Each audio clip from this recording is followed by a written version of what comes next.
عادل آباد ضلع میں پولیس نے ایک ماہ کے اندر 117 موبائل فونز مختلف ریاستوں اور اضلاع سے برآمد کر کے اصل مالکان کو واپس کیے۔ یہ موبائل فونز کی مجموعی مالیت تقریباً 18 لاکھ روپے بتائی گئی۔ اس موقع پر منعقدہ تقریب میں ضلع ایس پی عادل آباد اکھل مہاجن IPS نے شرکت کرتے ہوئے موبائل فونز کو متاثرین کے حوالے کیا۔ انہوں نے بتایا کہ اب تک عادل آباد ضلع میں 1150 موبائل فونز مختلف مقامات سے بازیاب کرتے ہوئے متاثرین کو واپس کیے جا چکے ہیں۔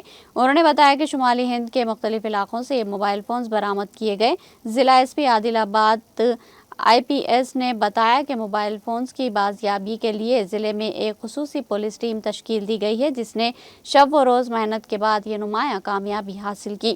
انہوں نے کہا کہ عوام کو اگر اپنا موبائل فون گم یا چوری ہونے کی صورت میں فوری طور پر www.ceir.gov.in ویب سائٹ پر یا قریبی پولیس اسٹیشن میں شکایت درج کرائے تو ان کے فون کی واپسی کے امکانات بڑھ سکتے ہیں۔